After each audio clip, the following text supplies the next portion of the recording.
Selamat malam teman-teman semua. Kami dari kelompok 5 yang terdiri dari saya sendiri, Erika Alfa, kemudian Yani, Stella Valentina, dan Chandra akan mempresentasikan mengenai pencegahan dan pendeteksian kecurangan oleh internal auditor. Saya akan menjelaskan mengenai audit internal. Audit internal ini merupakan suatu penilaian yang dilakukan oleh pegawai perusahaan yang terlatih mengenai ketelitian dapat dipercaya, efisiensi, dan kegunaan catatan-catatan akuntansi perusahaan serta pengendalian intern yang terdapat dalam perusahaan. Kemudian, tujuannya itu untuk membantu pemimpin perusahaan atau manajemen dalam melaksanakan tanggung jawabnya dengan memberikan analisa, penilaian, saran, dan komentar mengenai kegiatan yang diaudit. Dan selanjutnya itu untuk mencapai tujuan audit, internal harus melakukan kegiatan-kegiatan yang sepertinya yang pertama yaitu menelaah dan menilai. Menilai kebaikan, memadai tindaknya dan penerapan sistem pengendalian manajemen, struktur pengendalian intern, dan pengendalian operasional lainnya, serta mengembangkan pengendalian efektif dengan biaya yang tidak terlalu mahal. Kemudian yang kedua yaitu memastikan ketaatan, yaitu terhadap kebijakan, rencana, dan prosedur-prosedur yang telah ditetapkan oleh manajemen. Kemudian yang ketiga itu memastikan perlindungan dan pertanggungjawaban harta perusahaan, yaitu memastikan dari kemungkinan terjadinya segala bentuk pencurian, kecurangan, dan penyalahgunaan aset atau harta perusahaan. Kemudian yang keempat yaitu memastikan pengelolaan data dapat dipercaya, yaitu memastikan bahwa pengelolaan data yang dikembangkan ini dalam organisasi dapat berjalan dengan baik dan dipercaya. Kemudian yang kelima yaitu menilai mutu pekerjaan, yaitu menilai setiap bagian dalam melaksanakan tugas yang diberikan oleh manajemen. Kemudian yang keenam yaitu menyarankan perbaikan operasional, yaitu dalam rangka untuk meningkatkan efisiensi perusahaan tersebut, kinerjanya. Dan selanjutnya mengenai kecurangan. Kecurangan menurut Association of Certificate Fraud Examiner atau ACFE, yaitu merupakan segala sesuatu yang dapat digunakan untuk mendapat keuntungan dengan cara menutupi kebenaran, tipu daya, kelicikan, atau mengelabuhi dan cara tidak jujur yang lain. Kemudian, faktor seseorang melakukan kecurangan. Yang pertama yaitu keserakahan. Keserakahan ini itu berhubungan dengan moral individu ya, yaitu pandangan hidup dan lingkungan yang berperan dalam pembentukan moral seseorang. Terus yang kedua yaitu kebutuhan atau need. Ini berhubungan dengan pandangan atau pikiran dan keperluan pegawai atau pejabat yang terkait dengan aset yang dimiliki perusahaan, instansi atau organisasi tempat dia bekerja. Selain itu tekanan yang dihadapi dalam bekerja dapat menyebabkan orang yang jujur mempunyai motif untuk melakukan kecurangan. Terus yang ketiga yaitu kesempatan atau opportunity, yaitu melakukan kecurangan tergantung pada kedudukan pelaku terhadap objek kecurangan. Biasanya itu manajemen suatu organisasi atau perusahaan memiliki potensi yang lebih besar untuk melakukan kecurangan dibandingkan karyawan. Tapi nggak kemungkinan karyawan tidak melakukan kecurangan. Karena kecurangan itu akan selalu ada pada setiap level kedudukan, baik dia yang paling tinggi maupun yang paling rendah. Kemudian yang keempat yaitu pengungkapan atau expose. Yaitu terungkapnya suatu kecurangan dalam organisasi atau perusahaan belum menjamin tidak terulangnya kecurangan tersebut, baik oleh pelaku yang sama maupun yang lain. Oleh karena itu, setiap pelaku kecurangan harusnya dikenakan sanksi apabila perbuatannya terungkap. Itu lebih akhirnya peran auditor dalam pencegahan dan pendeteksian adanya kekurangan kepada auditor internal perlu memahami tentang kekurangan dan jenis kekurangan yang mungkin terjadi dalam perusahaan. Definisi kekurangan menurut Gejala Bologna, Robin Kelly dan Kekem Taylor mendefinisikan kekurangan adalah penipuan kriminal yang bermaksud untuk pemberian manfaat ulangan kepada si penegak. Kriminalistik ini berarti setiap tindakan kekayaan keliru yang dilakukan dengan menyia-nyiakan dan dari tindakan kejahatan tersebut dia memperoleh manfaat dan merugikan korbannya secara finansial. Biasanya kekurangan tergantung tiga langkah, yaitu yang pertama tindakan, kedua kerugian, ketiga konfesi.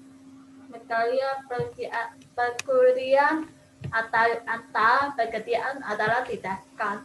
Kemudian pelaku akan memberikan kekurangan tersebut, misalnya dengan tujuan justifikasi pengeluaran fiktif. Setelah itu perbuatan perkuliahan dan kerugian dilakukan. Pelaku akan melakukan konversi dengan cara memakai sendiri atau menjual pekerjaan tersebut. Pada terkait tetapan dua tipe kekurangan, yaitu yang pertama kekurangan eksternal adalah kekurangan yang dilakukan oleh pihak luar terhadap suatu pekerjaan atau aktivitas, seperti kekurangan yang dilakukan pelanggan terhadap usaha wajib pajak terhadap pemerintah.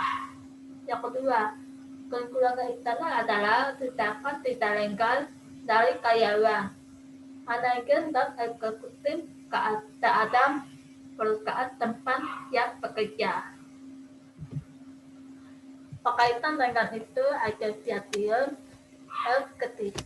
ketidian paun eksaminasi AKEE 2000 perkiraan dan berdasarkan kekurangan mengkategorikan kekurangan ada 3 jenis kekurangan sebagai berikut.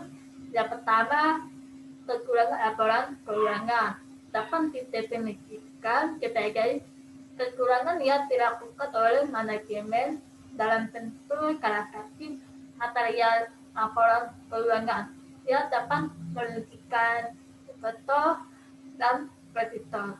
Kekurangan ini dapat dilakukan finansial atau kekurangan non finansial. Yang kedua, penyalahgunaan aset dapat digolongkan ke dalam kekurangan skala dan kekurangan atau pekerjaan dan aset lainnya. Tentang pengeluaran biaya secara kekurangan. Yang ketiga, korupsi.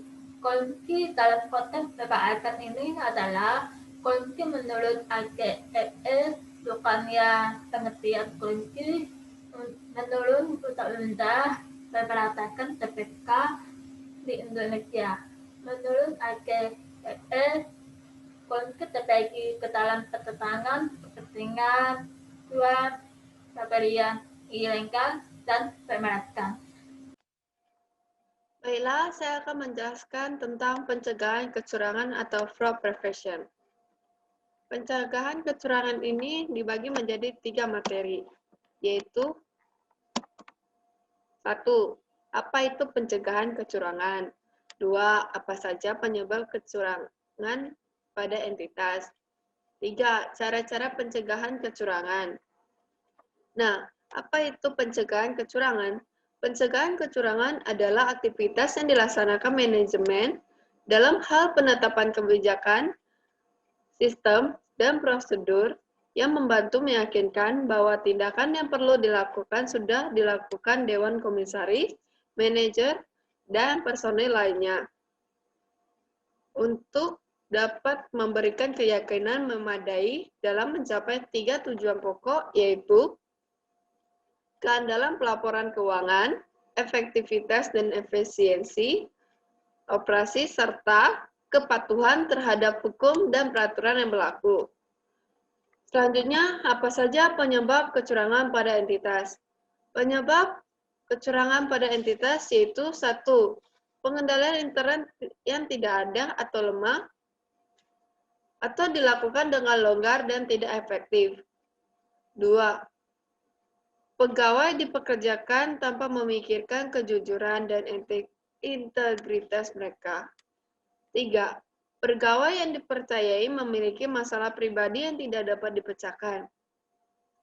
Biasanya seperti masalah keuangan, kebutuhan kesehatan keluarga, gaya hidup yang berlebihan. Keempat, pegawai diatur dan dieksploitasi dengan tidak baik, disalahgunakan atau ditempatkan dengan tekanan yang besar untuk mencapai sasaran dan tujuan keuangan yang mengarah ke tindakan kecurangan. Kelima, model manajemen sendiri melakukan kecurangan, tidak efisien dan tidak efektif serta tidak taat terhadap hukum peraturan yang berlaku. Selanjutnya, cara-cara pencegahan kecurangan. Cara-cara pencegahan kecurangan tersebut terbagi menjadi 4 cara, yaitu 1. Membangun struktur pengendalian intern yang baik. Dengan semakin berkembangnya suatu perusahaan, maka tugas manajemen untuk mengendalikan jalannya perusahaan menjadi semakin berat. Agar tujuan yang ditetapkan top manajemen dapat dicapai, keamanan harta perusahaan terjamin dan kegiatan operasi bisa dijalankan secara efektif dan efisien, manajemen perlu mengadakan struktur pengendalian intern yang baik dan efektif mencegah kecurangan. Pengendalian intern terbagi menjadi 5 komponen, yaitu A. Lingkungan pengendalian. Lingkungan pengendalian lebih mempengaruhi kesadaran pengendalian orang-orangnya. Lingkungan pengendalian sendiri merupakan dasar untuk semua komponen pengendalian intern yang menyediakan disiplin dan struktur. Lingkungan pengendalian ini mencangkup 1. Integritas dan nilai etika. 2. Komitmen terhadap kompetensi. 3. Partisipasi Dewan Komisaris dan Komite. 4. Filosofi dan gaya operasi manajemen. 5. Struktur organisasi. 6. Pemberian wewenang dan tanggung jawab. 7. Kebijakan dan praktik sumber daya manusia. Selanjutnya, B. Penafsiran resiko. Adalah identifikasi entitas dan analisis terhadap risiko yang relevan untuk mencapai tujuannya. Membentuk suatu dasar untuk menentukan bagaimana risiko harus dikelola. Risiko dapat timbul atau berubah karena keadaan berikut, yaitu 1. Perubahan dalam lingkungan operasi. 2. Penambahan personal baru atau karyawan baru. 3. Sistem informasi yang baru atau diperbaiki. 4. Teknologi yang baru. 5. Lini produk atau aktivitas baru. 6. Operasi luar negeri. 7. Standar akuntansi baru. Selanjutnya, C. Standar pengendalian adalah kebijakan dari prosedur yang membantu menjamin bahwa arahan manajemen dilaksanakan. Kebijakan dan prosedur yang dimaksud berkaitan dengan 1. Penelaahan terhadap kinerja. 2. Pengolahan informasi. 3. Pengendalian fisik. 4. Pemisahan tugas. Selanjutnya, D. Informasi dan komunikasi adalah pengidentifikasian, penangkapan, dan penukaran informasi dalam suatu bentuk dari waktu memungkinkan orang melaksanakan tanggung jawabnya. Selanjutnya, C. Pemantauan adalah proses penentuan mutu kinerja pengendalian intern sepanjang waktu. Pemantauan mencangkup penentuan yang didesain dan operasi pengendalian yang tepat waktu dan pengambilan tindakan koreksi. 2.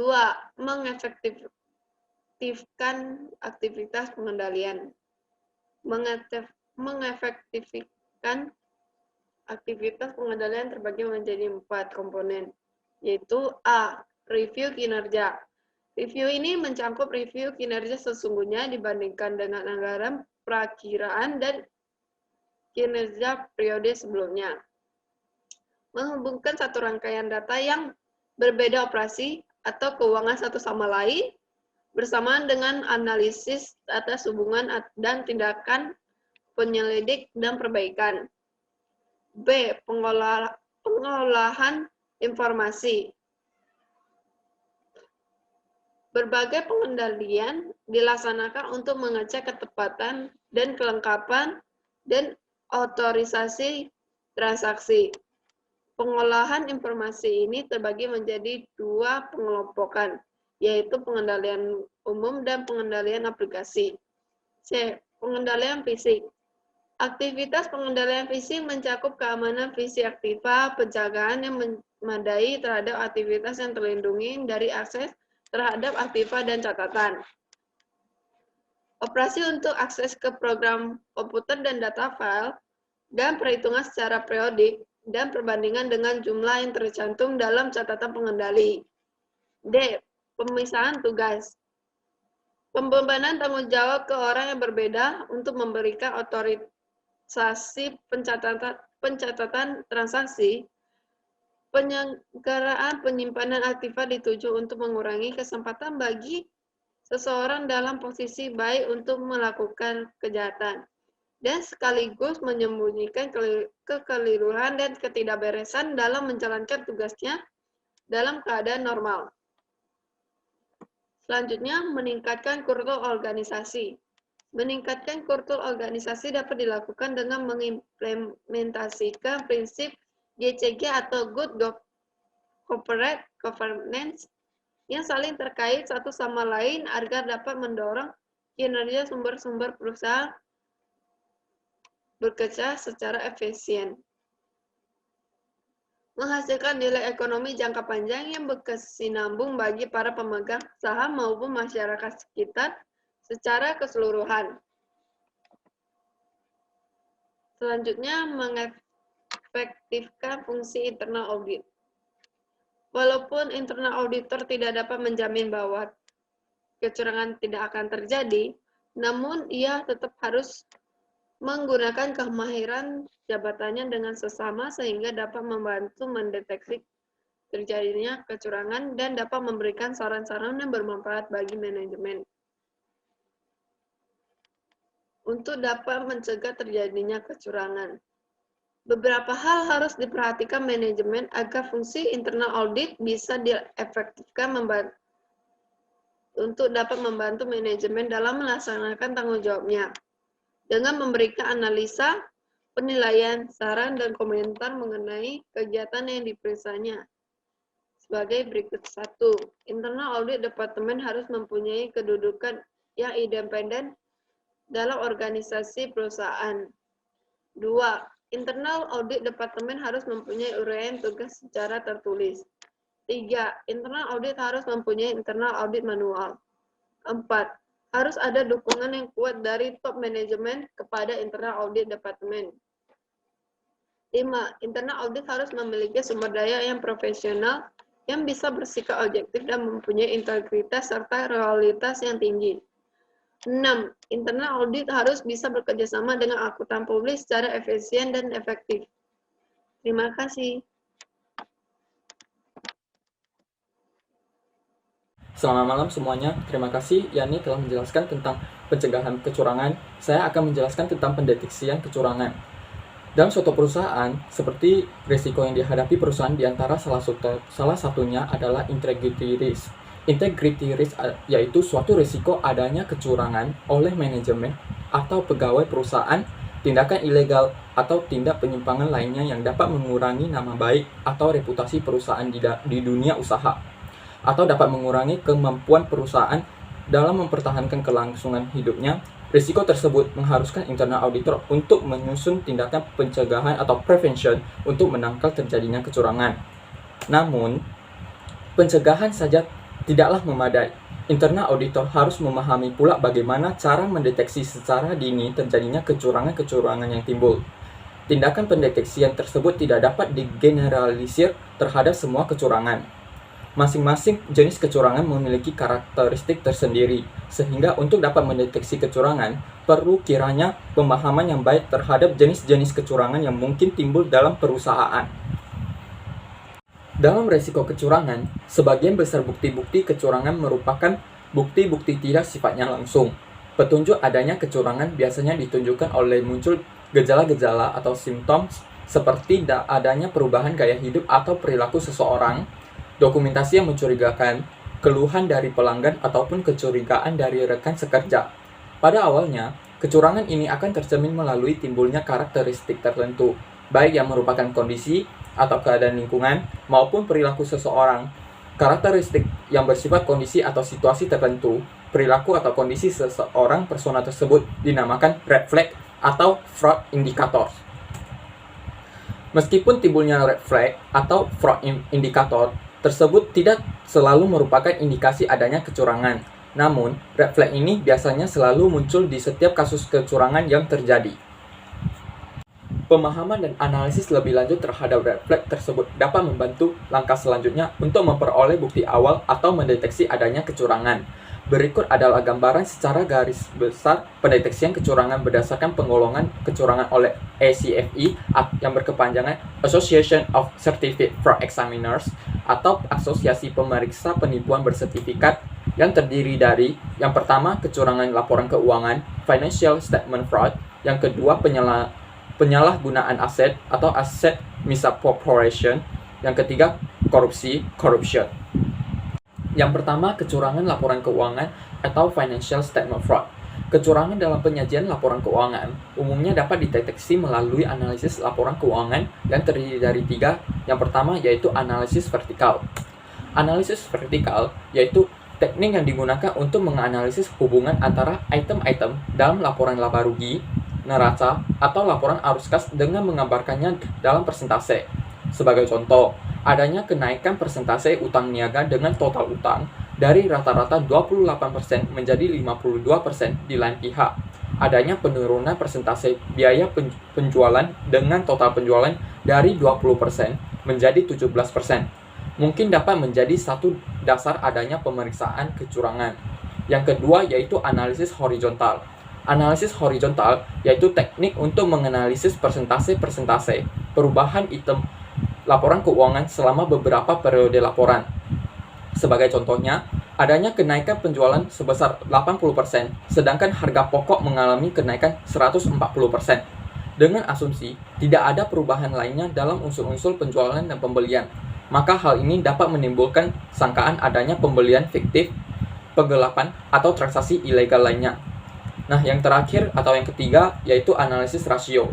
Analisis rasio yaitu alat untuk mengukur hubungan antara nilai-nilai item dalam laporan keuangan.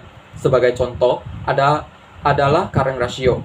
Adanya penggelapan uang atau pencurian kas dapat menyebabkan turunnya perhitungan rasio tersebut. Yang kedua, aset misappropriation atau penyalahgunaan aset.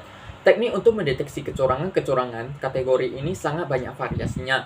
Namun, pemahaman yang tepat atas pengendalian intern yang baik dalam pos-pos tersebut akan sangat membantu dalam melaksanakan pendeteksian kecurangan. Dengan demikian, terdapat banyak sekali teknik yang dapat dipergunakan untuk mendeteksi setiap kasus penyalahgunaan aset yang terdiri dari yang pertama, analytical review. Suatu review atas berbagai akun yang mungkin menunjukkan ketidakbiasaan atau kegiatan-kegiatan yang tidak diharapkan.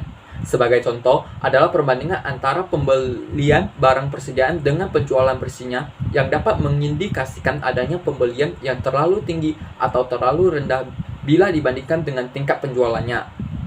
Yang kedua, statistical sampling.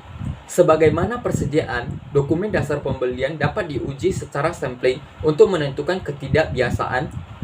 Metode deteksi ini akan efektif jika ada kecurigaan terhadap suatu atributnya, misalkan pemasok fiktif.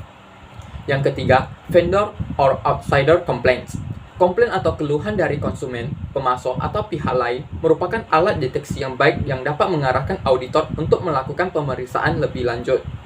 Nah, yang terakhir atau keempat yaitu visit observation. Observasi ke lokasi biasanya dapat mengungkapkan ada tidaknya pengendalian intern di lokasi-lokasi tersebut.